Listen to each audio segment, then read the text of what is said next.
Hi there, I'm nicodehaan, and welcome to Living a Primal Lifestyle, where we explore a return to a more balanced and natural wild world. To recover our natural health and regain our rights and freedoms, I'm Ellen Dahan. It's a beautiful day in Durango, Colorado, 75 degrees, going up to 87 with a low of 57, and it's sunny out. It's a beautiful day. That's for sure. Please subscribe to our YouTube channel, Living a Primal Lifestyle. Hit the notification bell and the like button to help our channel grow. We also post a show on Facebook and LinkedIn for your convenience. We look at news stories about anti-aging, natural health, and our freedom from the mainstream news, and we do our own analysis. All the topics for today's show are in the show notes listed below in the description, so you can follow along and do your own research. Now, do you supplement your diet with natural vitamins and minerals? Then we highly recommend Mother Earth Labs. Hit the link below the show notes and maximize your nutrition with Humic and Fulvic and essential multivitamins.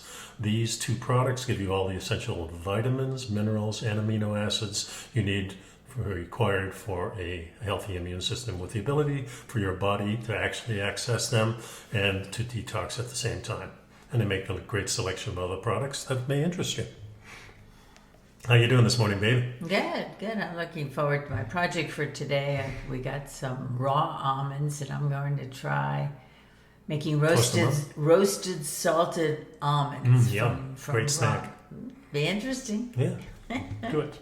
Okay, so we've got a bunch of topics today, starting with the first one on the list, which is U.S. public health agencies aren't following the science, officials say. And this comes from Common Sense News by Marty Marcari, who's an MD.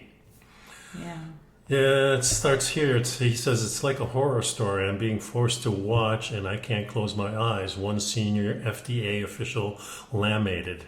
Lamented, excuse me. It's a little difference there. Yeah. People are getting bad advice and we can't say anything. So this particular FDA doctor was referring to two recent developments inside the FDA. And the FDA, of course, is the Food and Drug Administration. Right. First, how, with no solid clinical data, the agency authorized COVID vaccines for infants and toddlers, including those who already had COVID. And second, the fact that just months before, the FDA bypassed their external experts to authorize booster shots for young children. Yeah, there's a lot of doctors and officials from the FDA, from the National Institute of Health, from the CDC, Center for Disease Control and Prevention, and at this point, they're dealing with not being able to really say anything. At the NIH, there's low morale and then the NIH Vaccine Research Center had many of its senior scientists leave during the last year, including the director, the deputy director, and the chief medical officer. And there's a quote here from a scientist. Now, all of these people are speaking on the condition that they not be identified because they fear for their jobs and for repercussions. Yeah. So the scientist said, quote, "They have no leadership right now. Suddenly there's an enormous number of jobs opening up at the highest level positions," end quote. Yeah. The CDC has a similar exodus. Quote, "There's been a large amount of turnover. Morale is low. Things have become so political. What are we there for?" And another CDC scientist says, "I used to be proud to tell people I work at the CDC. Now I'm embarrassed." Yeah, and why are they embarrassed? In short, they say it's bad science. And the long answer is that the heads of the agencies are using weak and flawed data to make critical, important public health decisions. And it's all driven by politics, and we can assume by money. Yeah, so there's a couple of things here. They say that first they demanded that young children... They list then a series of things that were done that went contrary to what we subsequently found out or knew ahead of time. So. Yes. Okay, so first they demanded that the young children be masked in schools. On this score, the agencies were wrong. Now remember, we're reading from this article. Yes. Mm-hmm. Compelling studies later found in schools that masked children had no different rates of transmission. And for social and linguistic development, children need to see faces of others. Next came the school closures, and the article says the agencies were wrong and catastrophically so. Poor and minority children suffered learning loss with an 11-point drop in math scores alone and a 20% drop in math pass rates. There are dozens of statistics of this kind. Yeah, then they ignored natural immunity. Wrong again. The vast majority of children have already had COVID, but this made no difference in the blanket mandates for children vaccines. Childhood vaccines. And now by the mandating vaccines and boosters for young, healthy people with no strong supporting data, these agencies are only further eroding public trust.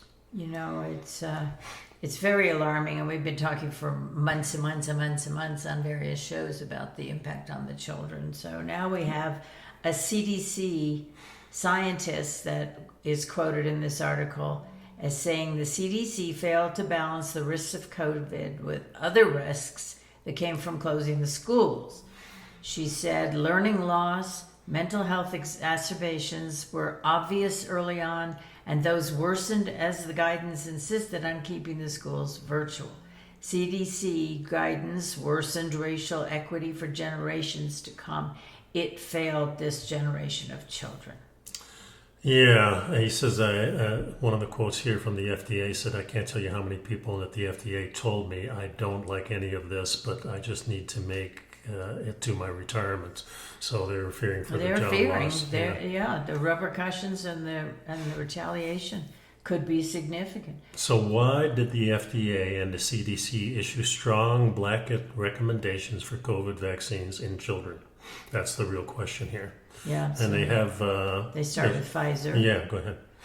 Using a 3-dose vaccine in 992 children between the ages of 6 months and 5 years. They found no statistically significant evidence of vaccine efficacy.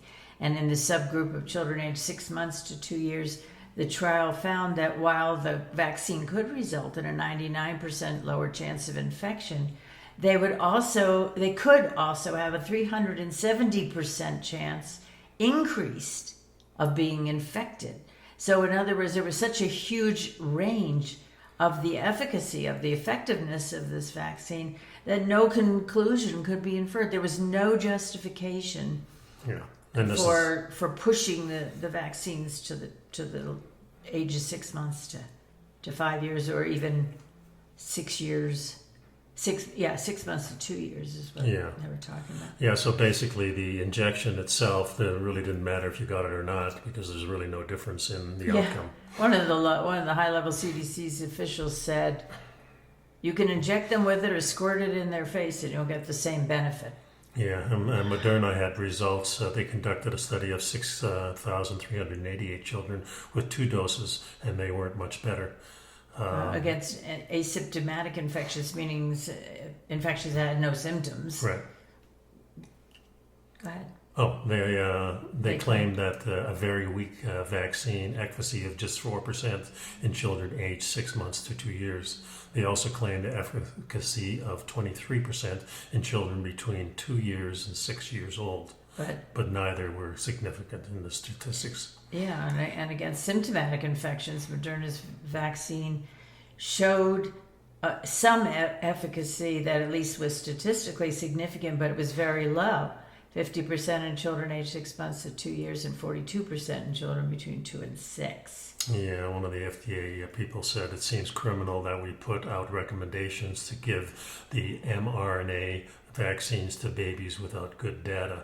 The public has no idea how bad this data really is, and it would not pass muster in any other authorizations.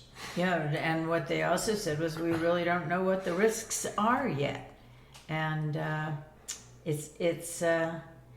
one thing they were talking about was how long does the vaccine give protection? And we know from the data that came back from the adults, it's generally only a matter of months. But they had no data for the young children. Yeah. And but the FDA and the CDC pushed it through. Yeah. And it may be and because of that push and that big publicity campaign, that may explain this. But it became obvious that there was no science to back it up, and only 2% of parents of children under 5 chose to get that. Yeah, and the theme is that what the agencies are saying, the people in the agencies over and over again, they felt like they couldn't speak freely, even internally within their own agency. He said you get labeled based on what you say. If you talk about it, you will suffer, I'm convinced. If you speak honestly, you will be treated differently within these agencies. So this is very disturbing, and this is a trend we've seen all along, right from the beginning, because of the changes of the recommendations. Not maybe so much the recommendations, but because of the blanket. In the beginning, they were saying that if you get the shot, you're not going to transmit it. You're not going to get it. You're not going to get it. Yeah, that was the first. And then they kind of changed it, and they said, "Well, you then might get it, but bad. it won't be so bad." And then now the latest really is after the 3 years, and this has been for the last year, saying that at least it protects you from being really bad, and that you may not be hospitalized, and you probably won't die. And also you won't get it again. You won't get it again. But now they're saying, well, you will get it again. It's not that effective. But in a lot of statements and in the advertising, you'll still see that it's highly effective. But that's a term that is subjective for sure. Well, highly effective. Considering how many times do you hear about some famous person, some celebrity or some politician, somebody got COVID, and they always say in the article, they had both their shots and 2 boosters. Well, we know that the president is fully up to date because that's kind of mandated. Yeah, and he's had it twice. Yeah. As far as we know. Yeah.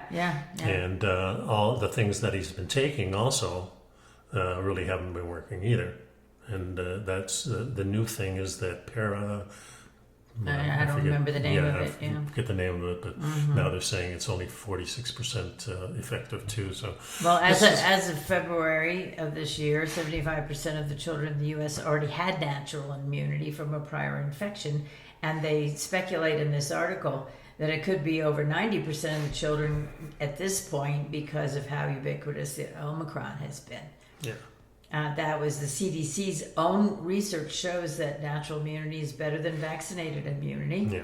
And a recent New England Journal of Medicine study from Israel questioned the benefits of vaccinating previously infected persons.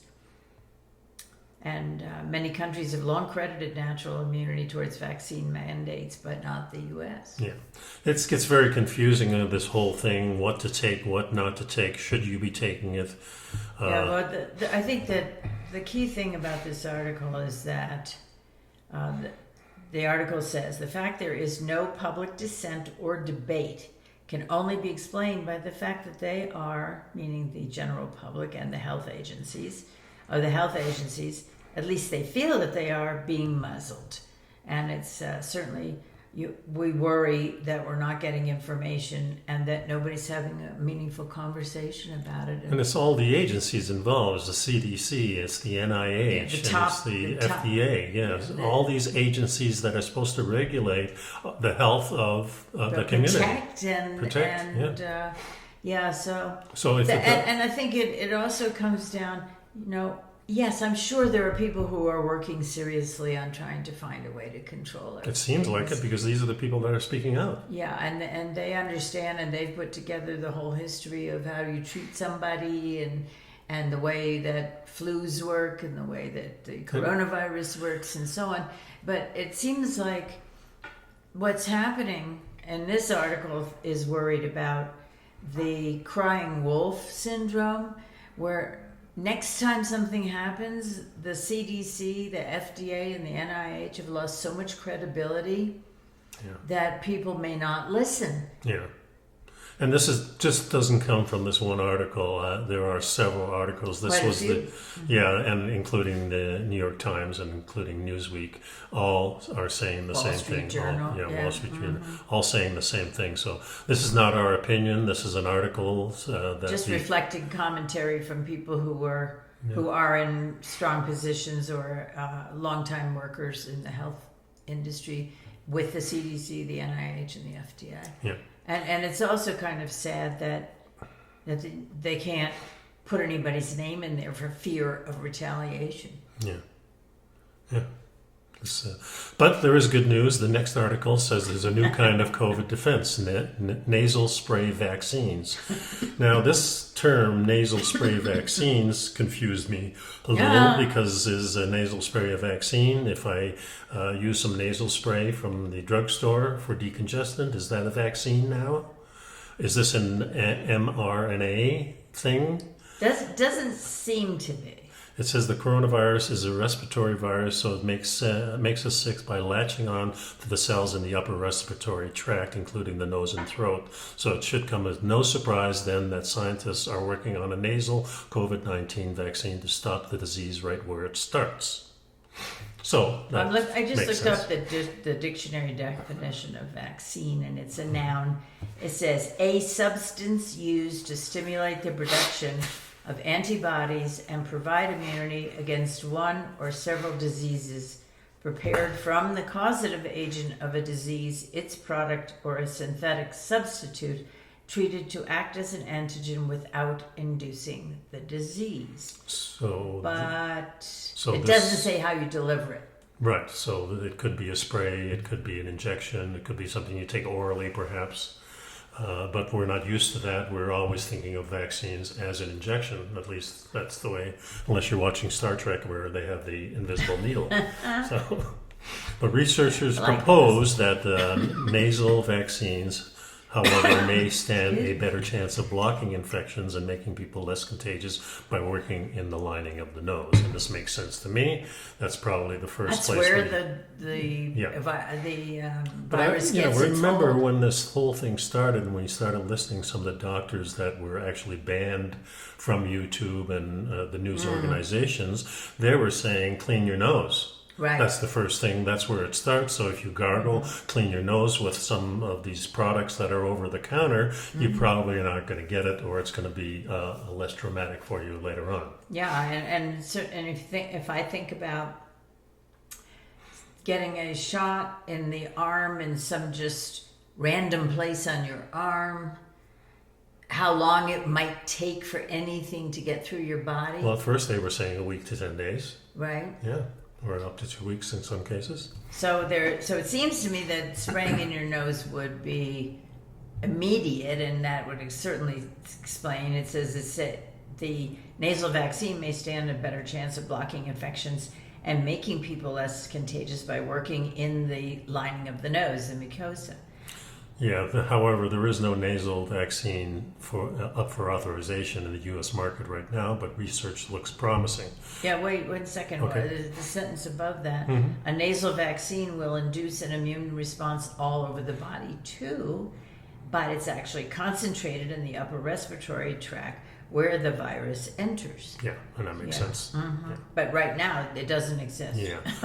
But there's been a study done on mice from the U.S. National Institute of Allergy and Infectious Diseases found that the potency of the nasal vaccination waned at about the same rate as the potency of the mRNA vaccine for both Moderna and Pfizer.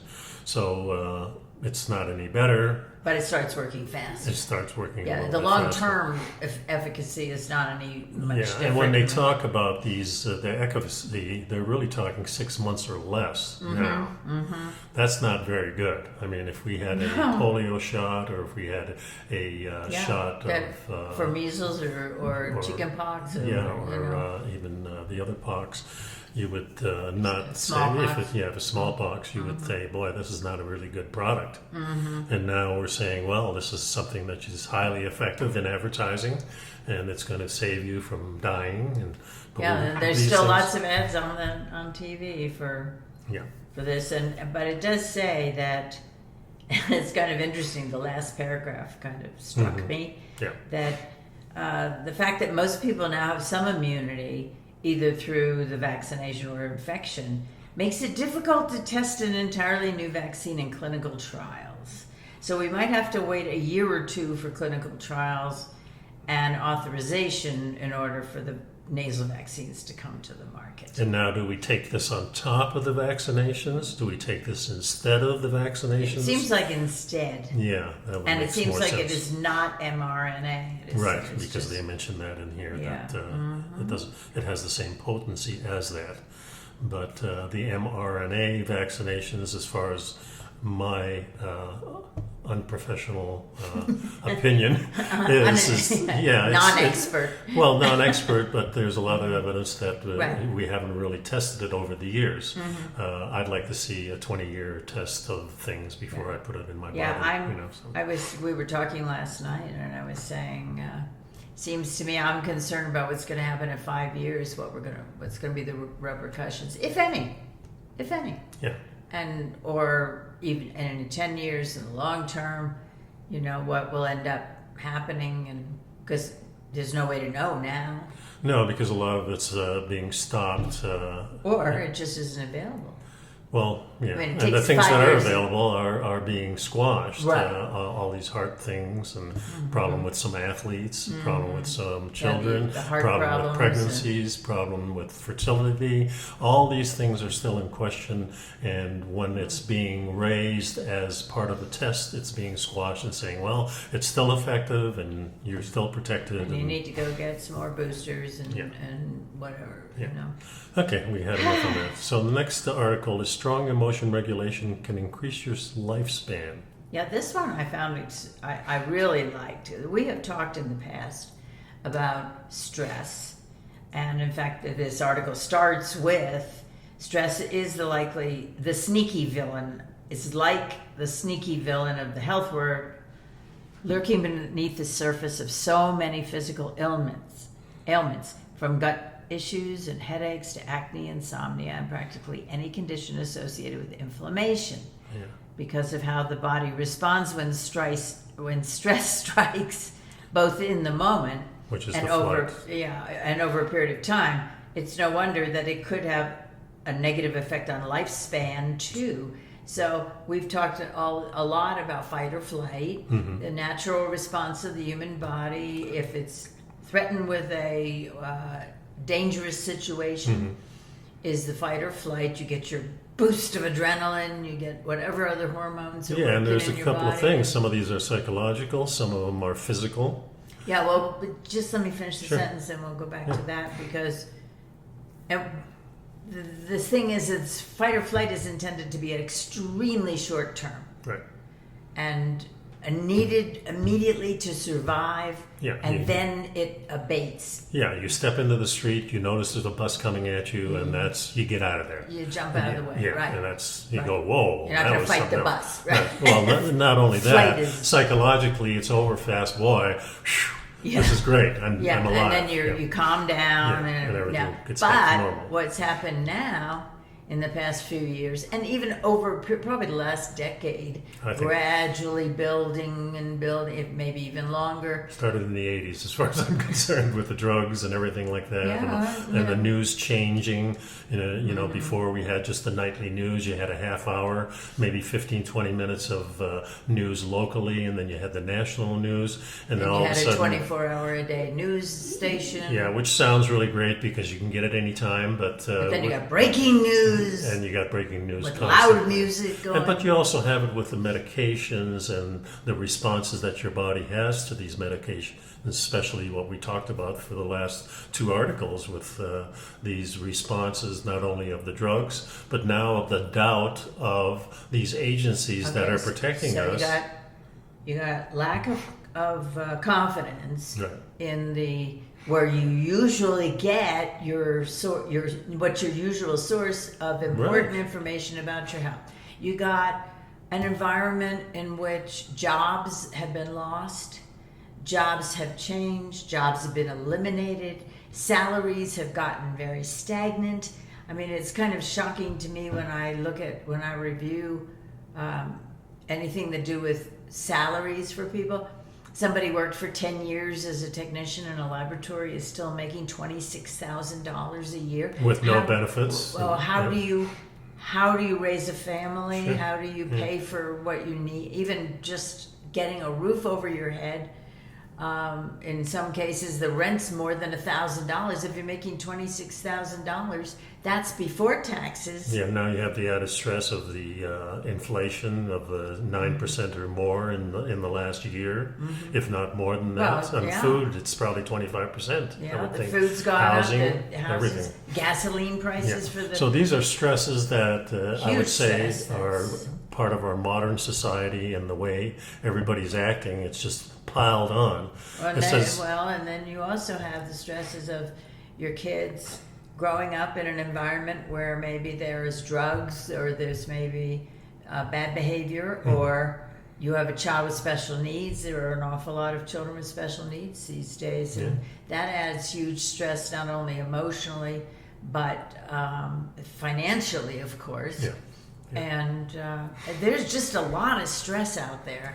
Yeah, so here this article says, according to November 2021 study, there's one psychological trait that can actually help negate the effect, and that's the ability to practice emotion regulation. Now that so term what on earth is would not... that be? Well, it's sort of defined in here. Yes, it is defined. It says a group at the Yale Stress Center had 444 participants provide blood samples so they could estimate their epigenetic age. Epigenetic means biological. Right. Okay. So, and it was based on chemical changes like DNA methylation, meaning the breakdown of your genes. As we get older, the changes happen in certain patterns that predict our likelihood of getting sick and dying. So that was the lead author on the study, Zachary Harvinek, who's an MD at the Yale Department of Psychiatry. Yeah, the survey they used on stress included about 140 questions to assess everything from everyday stress. Then they did a study. Yeah, then they did a questionnaire. Yeah, and everything from everyday stressors to traumatic events like losing a loved one. He said we found that those who had a higher overall level of stress also had a higher epigenetic age. In other words, the stress was cutting their lifespan short regardless of other health-affecting factors like smoking, body mass index, race, and income. Yeah, so Dr. Harvinek said that we found those who had a higher overall level of stress had a higher epigenetic age. Yeah. He says the negative effect of stress did not show up in the participant who ranked higher on emotional regulation based on their survey answers. Their questions were designed to get at how people recognize emotions in themselves and what sort of things they typically do when they get upset. Yeah, and They what have they an example here too. Yeah, well, they say, do they start thinking things are hopeless and oh my God, this happened again, and what am I going to do, and there's no solution, and I'm just in big trouble or whatever, or are they able to move on, acknowledge what happened or what's going on, and then move on?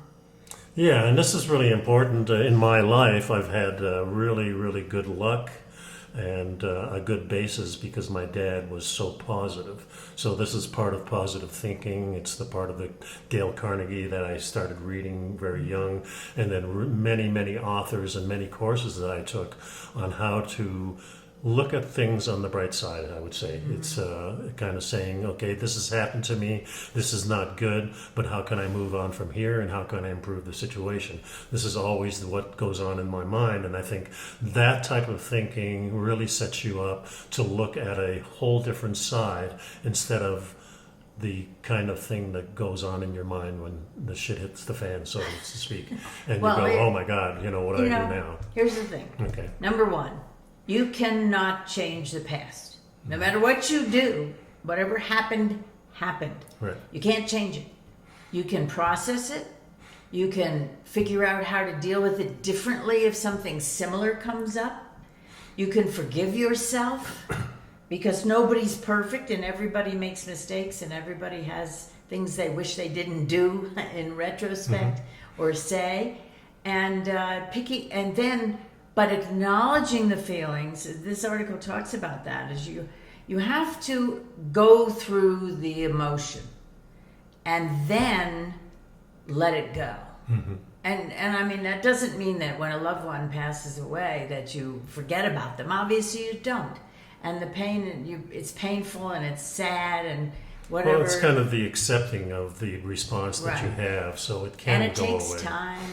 Yeah, you live with it. Yeah, and I relate it to jiu-jitsu a lot, because in jiu-jitsu, the very act of somebody attacking you and you learning how to remain calm is part of this whole process. But it's also the fact when you get tapped, and tapped is where you give up. The other person has such an advantage that hypothetically they killed you, in a sense. They choked you broke your arm. And we have the tap where you just go like that and the person lets go. And most of the attitude in our classes is the guy who taps goes, "Wow, how'd you do that? Great, nice job." Right. Instead of saying, "Oh my God, I lost." Yeah, I lost. That type of thing. So this is part of that whole teaching of how to accept defeat gracefully and learn from that, and something that I was glad that my parents taught me, and always look on the bright side of things. How can I change this? Yeah, I screwed up, but I can do better. And all those things always go through my mind. And the other part of it is the physical part of taking a deep breath, learning how to relax, get into a mindful state, so to speak, using things like prayer perhaps, or meditation and things like that to get your body back to equilibrium, I think.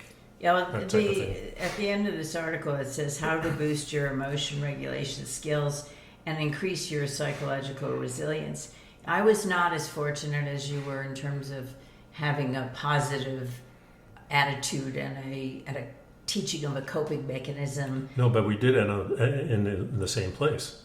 Yeah, well, that's because just like you, I dove into research and reading and working on my attitude and well, it was working kind of, on my for responses. you, it was more out of desperation to seek that. For me, it was kind of presented. A continuation of what you were doing, yeah. So, and today I teach courses in motivational courses that emphasize how to make good choices and how to deal with the past. And it's interesting to me. And every time I teach the class course, I get a refresher course, which is nice. Yeah, and it's also something that you and I found out very quickly that first time that we met. We talked about and realized we were both on the same page almost 30 years ago. Yeah. So that's huge as far as we're concerned, because we were always looking on the other side of things and saying, how can we improve this? Where should we be doing next? Yeah, and there's plenty of times when something happens, and I've been noticing lately that I'm even better at doing this, at regulating my emotional response, than all of a sudden, it's like I took a quantum leap forward when some weird things happened. And that's been happening for the last few years, for sure. Yeah, but like we just had some, like a couple of very weird things happen that initially would have been very upsetting, but ultimately it was like, okay, that's done. Yeah. You know, able to let go of the emotion and not stress about it, not have it going round and round and round and round in my head, and not worrying about it. Process of letting go is important. Yeah, for sure. And so here it says you need to, practice categorizing emotions that bubble up into one of the 5 core buckets, which are fear, sadness, anger, disgust, and joy. Acknowledging the different feelings and differentiating between them is your first goal. And this requires you to kind of slow down in order to notice the emotion, name it, instead of simply ignoring it or reacting strongly to it. And then Dr. Manley suggests find a healthy outlet, perhaps exercise, journaling, meditation, practice co-regulating with a friend, having a person who's safe to talk to vent to, who doesn't judge you, and who won't tell you you're wrong or dumb or anything like that, but just accepts what you have to say. It says speaking to someone else about how you're feeling can be an effective strategy for calming down and making decisions. And then in extreme cases, you might want to consult with a mental health professional. Yeah. He says, in my work with emotions, I have found that no emotion is necessarily good or bad, but rather it's how we put our emotions into action that makes them healthy or unhealthy. I like the way that's set, because when you look at your emotions being healthy or unhealthy, it's easier to choose the healthy side than saying good or bad. Well, this is a bad emotion, but it's working for me. Yeah, well, the word bad, again, it's a matter of words matter. Yeah. The things you tell yourself, your brain believes. And if you keep saying bad and nasty or violent or hate, or all those things affect you. Yeah. And it's the same thing with change. Change isn't good or bad, it's just different. Yeah. It says you have good emotional regulation skills if you can allow yourself to feel strong emotions and still make productive decisions. Right. Yeah, this is an interesting article, and I think there's quite a bit more to it. And there's some links to other sources as well. So yeah, and check it out, folks. The last sentence says, whatever route you go, it's important to remember strengthening this element of mental fitness and resilience takes time, care, and attention. And while you're on that journey, you won't necessarily make linear progress. Part of regulating emotions and feelings is learning to forgive yourself when an emotion does get the best of you. Nobody lives at the highest plane of existence on a 24/7 basis. That's for sure. Sometimes you just need to sit down and cry, or you need to vent. Well, that's a great venting. And you always feel better. You relieve that stress and tension. Sometimes you just need a good cry. I remember people saying that to me. Next article. What is rucking? That's with an R. And what are the health benefits? Okay. So rucking basically is just putting on a backpack of some weight, and you don't have to put a lot of weight in there. It comes from rucksack. Yeah. Which is an old term for backpack. Yeah. The reason I like rucking because when I go out in the forest with my friend Mark Abel, it's always usually with a backpack on, and you've got a little weight in there because you might carry some things to protect yourself, some water, cameras and things like that. But it's a great way because it really helps improve your posture. You have to be in a certain good posture. Your knees have to be bent. You have to be lined up properly to carry that. It reminds me of women, especially native, indigenous people carrying their children. Or carrying things on their head. Carrying things on their head. And that helps you develop a really good posture.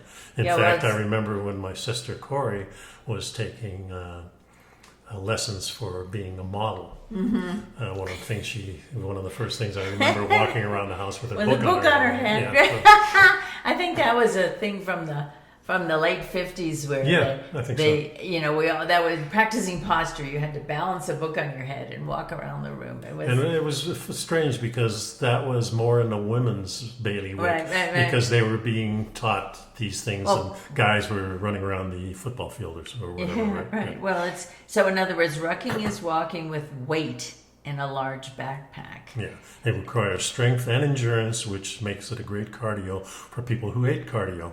And it really is good for your knees instead of running. They talk about the health benefits. Yeah, known for years that running is not really good for your knees. It's much less stressful in the body than running. And it says, and it's interesting because they talk about when you run, there are many times when you don't have both feet on the ground. Any feet on the ground, in other words, kind of floating in the air for a couple seconds, whatever. And they see in rucking, like walking, one foot is always in contact with the ground as you shift your weight forward. And this subtle difference places less impact on your knees when rucking in the right footwear can reduce the level of impact even further. Yeah. They show these people running and rucking, and walking. And one of the things too I found is when we go off the trails, that it really helps you improve your balance, because you're stepping over things and you want that one foot always on the ground. We a lot of times will take a walking stick or 2 walking sticks with us for added stability, especially if you're going uphill and downhill and things like that. Yeah, I noticed that this trip I didn't use a backpack, but I had my 2 walking poles. Right. And most of the time I used them, but I didn't need them for my balance or for my progress. But the confidence that it gave me just to have those poles, if I did need them, Right. I didn't have any trouble whatsoever climbing over things and walking up the hill and, whatever. So it's less stressful in your body than running. It's good for your heart. Rucking elevates your heart compared to regular Your heart walking. rate. Heart rate, yeah, because it counts as cardio, and also I would call it more endurance related, Right. because you're carrying that weight. And it's also number 3 here. It says rucking burns almost as many calories as running. Depends on the weight, of course. Research shows you can burn around 40 to 50% more calories than walking. Yeah, and improves your posture for those who work from home or in an office, sitting at a desk all day. It's not going to do you any favors, but rucking is a great way to improve your posture. The weight of the backpack actually pulls your shoulders back and gets you into proper alignment. Yeah, proper alignment, and puts your body into a proper posture. Now, the interesting thing they talked about was, when I said, all right, number 5, rucking is a great way to socialize. No, I didn't see that part of it. Well, if you go out with a group. Yeah, that's probably true. But most of the time you're looking at your feet. Well, that's the one thing why I don't enjoy hiking, because I can't look around. Well, you can stop. Well, I'll have to stop if Yeah. I'm going to look around, because otherwise I have to watch where I'm putting my feet. Yeah. And so it's kind of, I did a lot of that. I watch where I'm putting my feet, and then as quickly as I could, I would stop and look around. And, Yeah. And, when we're rucking in the forest, I like the quietness of it. I don't like the talking as much. So for me, it's not a socializing. Right. It's more socializing with nature, socializing with myself, and smelling the great outdoors and looking on what's going on. It's, also being out in the forest is really good for your eyes. It's the reason we have eye problems, I believe, is because we don't go outdoors as much, and we're stuck inside with this more two-dimensional type of thing. No, and it's a limited field of vision Exactly. inside. You don't have to worry about anything coming at you from the outside. Right. And when you're out in the woods, you have to be more situationally aware. No doubt about it. You have to know where things are. You have to see if anything's coming in. You're more inquisitive. You're seeking things out. You hear You're more different alert. things. Yeah, definitely you are. Yeah, and they talk about the fact that the nice thing about rucking is you can start with a lightweight pack. Just put you the don't pack have on, to don't just put anything out in the water. Yeah, that type of thing. Sure. Yeah, and little by little you can increase the weight. So it's just interesting. I mean, and as far as socialization is concerned, you like to be alone and commune with nature. True. A lot of people, and your goal was not exercise. Your goal was exploration. True.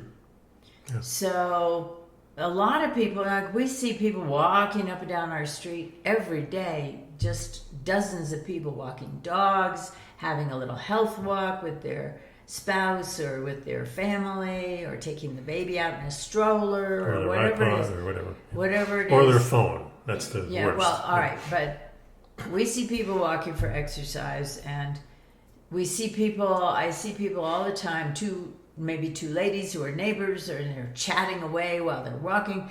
There are a lot of people who benefit from having a partner.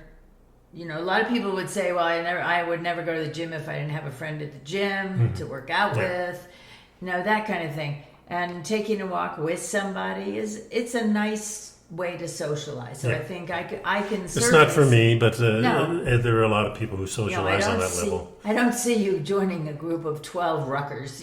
No, and I, going to the gym was never going No. about socializing. No, It was about- always about getting the work done and getting out of there for me, Yeah. whether it was just swimming or whatever. Right. Doesn't matter. And I think maybe a person who is is committed to an exercise regime or to understanding about keeping his body in shape and so on would be more focused on that. A person who knows they need to get some exercise but don't feel motivated can use that as their motivation and their accountability. Yeah. Some people have to be held accountable or they don't do what they need And to some do. people just like to look around the next corner and see where the adventure is, and that's where I kind of come from. So, I mean, everybody has their own way of doing things. That's right. So.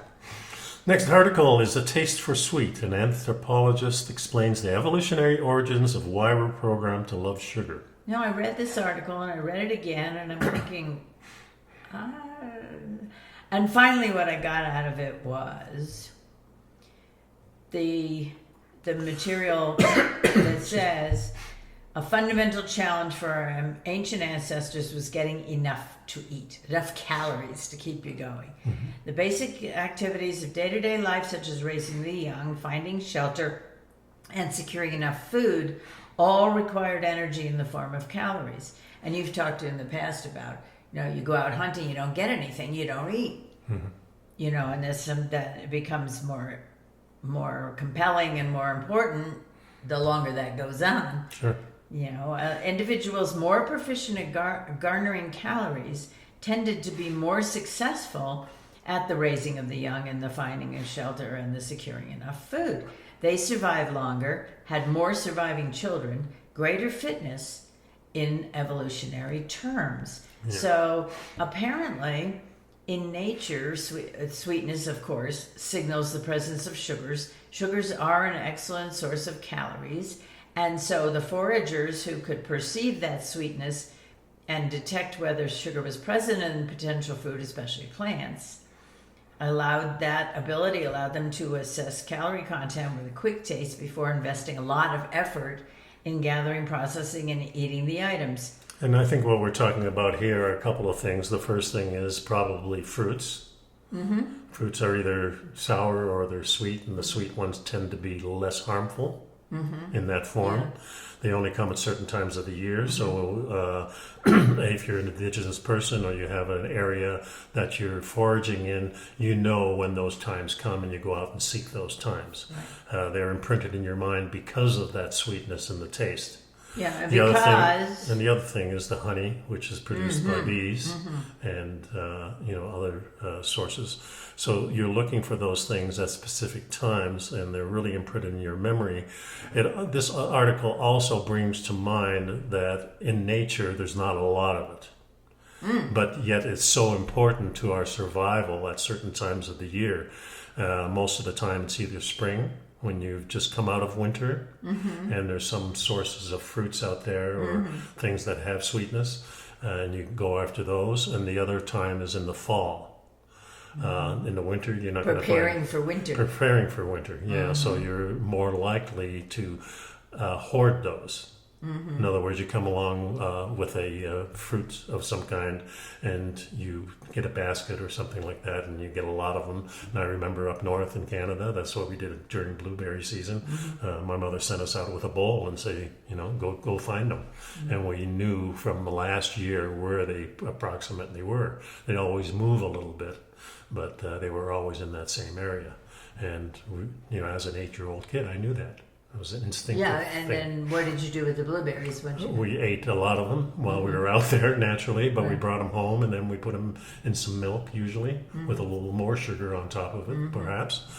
I think today, what you can do is you could bake with them, you could make jam with them, preserves, and those keep over the winter, and then you have the source. Exactly. For the winter, you could also dry the fruit, and I'm sure that our ancestors figured all this stuff out. Yeah, and this article really talks about the two senses of one being the sweetness and one being the real tartness, which you kind of shy away from. But I think as you grow up, you learn the tartness is sometimes good too. Well, and the sourness. It's interesting because it talked about bitter versus sour. Yeah. Bitter was a sign it wasn't good for you. Yeah. And that they were talking. This article gets into taste buds, and talks about the different subtypes of cells within the taste buds that are responsive to sour, salty, savory, bitter, or sweet. And then they produce receptor proteins, which sense the chemical makeup of the foods as they go into your mouth. So they say that the bitter proteins respond to toxic substances, and basically, you'll see a baby will spit out something that's bitter. Yeah, but not sweet. They're drawn to the sweetness immediately. So yeah. But again, one of the things in our society is a lot of the food companies will put more sweetness in there so people buy these things. And this is the danger of our society. Right. It really doesn't mention it in the article. Yeah, it does. It talks about the fact that now sugar is being added to all kinds of yogurt, ketchup, fruit snacks, breakfast cereals, and even supposedly healthy food like granola bars. Right, but it doesn't really mention that it's the high danger of that. Is that it's so available now. We're so drawn to it that we have to have it, no matter what. In other words, dessert is always on the menu, kind of. And that's not a bad thing per se, as long as you understand the relationship between what it is in nature and what we have in our modern life, and we try to emulate nature, we're much better off. We're not going to have these overweight situations. We're not going to have our hormones being affected and the glands and everything else that's affected negatively by way too much sugar. And by way too much is most, I think, people in the Western world get 10 to 100 times the amount that is in nature. So that unnatural way is really affecting our health. And that's the reason I like this article. Yeah, so it's worth looking at. Take a look at it yourselves. Make up your own mind. So, an article here, which was a little more confusing too, is the male and female bodies can respond differently to intermittent fasting. Most of the That's the headline. That's the headline, but it's... but then they go on to say, well, there's very little difference between men and women. There's been no studies done that affected the outcome of this. Well, again, intermittent fasting is maybe skipping a meal or having a longer period of time between meals. Yeah, skipping breakfast, skipping lunch, as we do. Normally we have breakfast and we have dinner. 2 meals a day instead of the normal that's been baked into our brains that you have to have 3 square meals. And I think that's pretty nonsense because our ancestors, I don't think, ever had that. No. They had maybe 1 meal, maybe 2, maybe a little snack here and there. But we have found out through the paleo research, through the acting of ketones on our body and how that whole system works, that this regulates our senses in such a way that we're either hungry or we're not hungry. And we're hungry when our sugar is imbalanced. And our sugar is imbalanced because of the problem of modern food. And, so it's out of balance. Yeah, and it was a problem for years with me when we went on long trips together. I'd get kind of nasty because I was hungry. Hangry. So the diet that we're on now, which is more low carbs, not high protein, but moderate protein and a high fat diet. Seems to give us a lot more relief where we don't get hungry anymore. We're hungry, but fat is so satisfying that it stops you from feeling hungry. The sugar, again, it's the sugar gets burned up quickly, and then suddenly you're hungry again. Yeah. If you're relying just on sugar. And the sugar that comes from the carbohydrates as well as just from the sugar source. Yeah.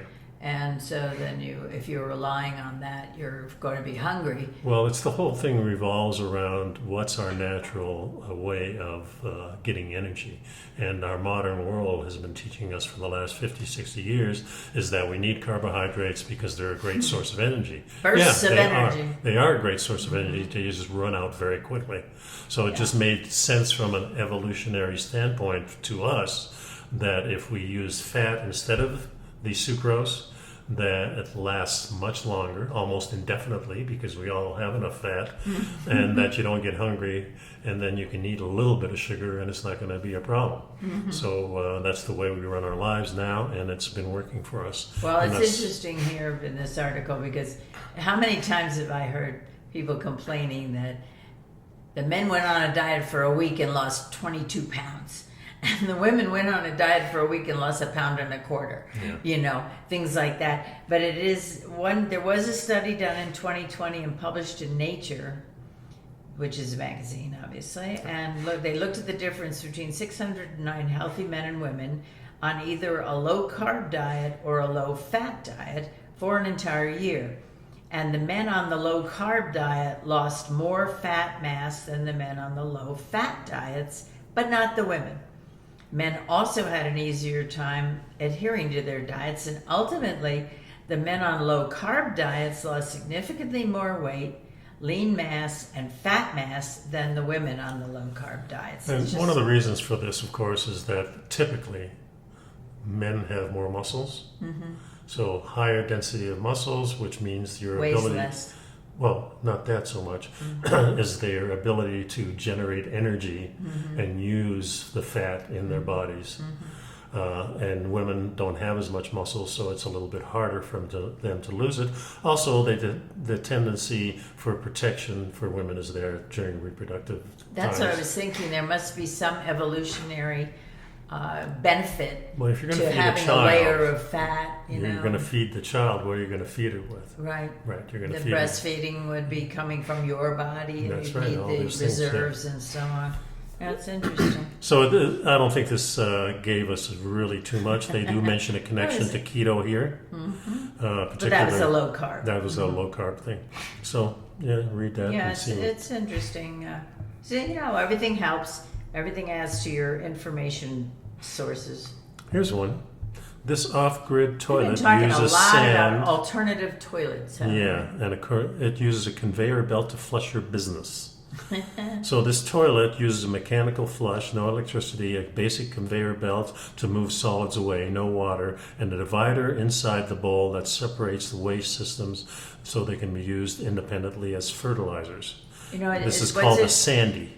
Sand, because it uses sand on a conveyor belt, So finally, cats have had the right idea all these years, and we're all going to use a sandbox.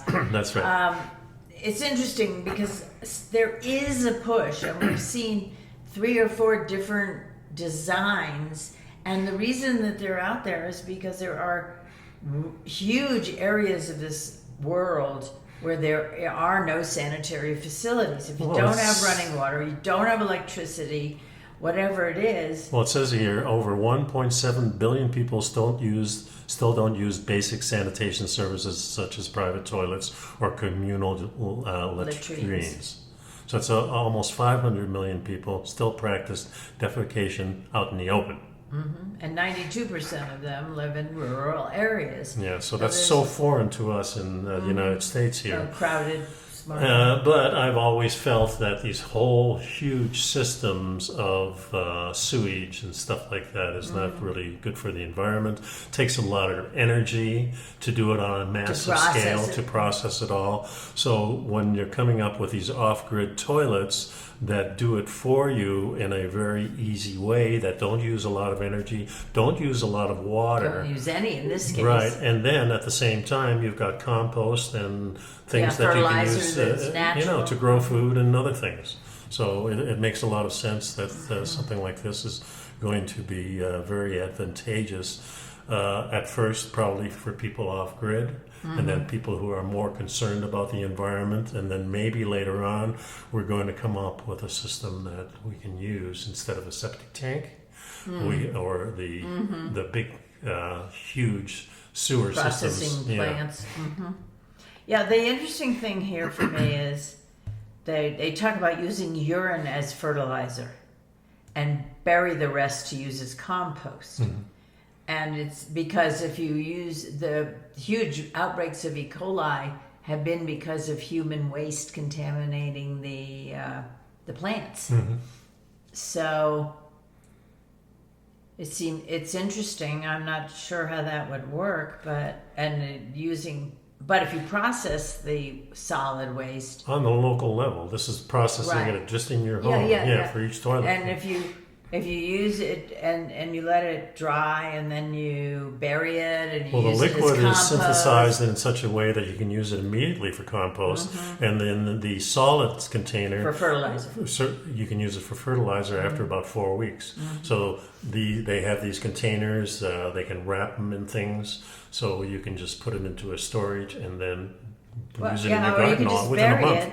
You know, it's very interesting. Because if you bury it and mix it with other things that you would use as compost, either food waste or leaves or mulch or whatever. moss or whatever, and then you could use it as compost. So I've always thought that if we forced people to get rid of their own waste, not just what we're all talking their about, garbage. all their garbage and waste on their own property, now we're looking at the really inventive things that we can do with it. And there's a way to do these things. We don't do them in a society because we're a throwaway society. Here, this is somebody else's problem. And I think we have to change that if we want to be healthy and all that other stuff. You never know what'll happen with the catastrophe cycle. We may end up with That's right. Yeah. having to figure things out differently. Anyway, that's our show. And thanks for sticking around. And we'll see you on the next one for sure. Yeah, and walk in the sunshine, people. You got that right. Bye-bye.